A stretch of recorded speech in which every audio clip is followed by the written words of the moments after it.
Now time to get into the top Seahawks training camp battles. I have them up on your screen. We've got the backup quarterback battle, backup running back battle, punter, and right tackle. So we'll first start with the backup quarterback. Who is going to be behind Russell Wilson? So we've got two options, Austin Davis or Alex McGough. Now we know that McGough impressed at minicamp, especially with his accuracy and arm strength from the pocket. He was a main reason why the Seahawks decided to waive Stephen Morris, who they signed before the draft. McGough is only the second quarterback drafted by Carroll and John Schneider. Russell Wilson is the other from 2012. For Davis, he brings that veteran presence. But the real question here is he really capable of getting the job done if we happen to need him? But then again, is McGough? Davis won the backup job last season, playing in 3 games and attempting 0 passes. Now, I see Davis as likely to remain behind Wilson on the depth chart, but if you guys had to choose, who would you want as the Seahawks backup quarterback?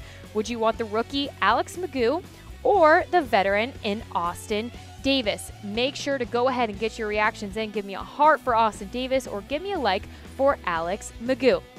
You are watching your Seattle Seahawks report presented by Man Crates. Awesome gift packages for guys delivered in a wooden crate. You could go ahead and get one today at mancrates.com. Let's keep it rolling here with all the latest top Seahawks position battles for this upcoming training camp. We've got the backup running back position between Chris Carson and Mike Davis, because it's pretty clear that our first-round draft pick and Rashad Penny will win the starting role. Penny excels in one area in particular, making tacklers miss, something Carson and Davis have struggled with in the past, which makes us a little nervous if we had to ever rely on either Carson or Davis. Penny forced 28 more missed tackles than any other drafted FBS running back last season, so this leaves both Carson and Davis battling for the backup role. Pete Carroll chose Carson as the starter over Davis last season, and he probably would have led the team in rushing if he didn't get hurt in Week 3. But in just 4 games, Carson rushed for 208 yards on carries and also cut a touchdown in Week 3. Once it was time for Davis to step up to the plate, he constantly struggled to find the end zone, something we all want to avoid seeing this season. In 6 games, he rushed for 240 yards and caught 15 passes for 131 yards. Now, I would pick Carson to be the favorite to win this battle, but I want to know from you guys, who will win the Seahawks backup running back battle? Go ahead and give me a heart for Chris Carson or a like for Mike Davis.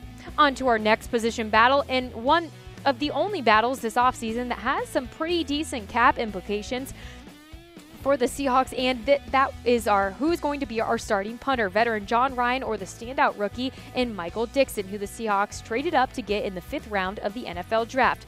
So here is the breakdown. If the Seahawks choose to keep Ryan around, they will be set to pay him $6.8 million over the next 2 seasons. If they choose to cut Ryan, it will save Seattle a total of $5 million in 2018 and 19.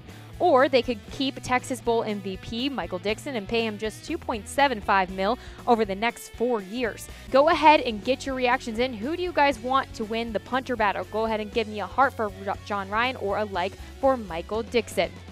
And lastly, at right tackle, it'll be a true competition between Germain Ifedi, who seems to be the favorite just at this moment. George Fant was at left tackle, but since the rookie now Jamarco Jones is thrown into the mix, Fant and Ifedi will have to eventually compete at training camp.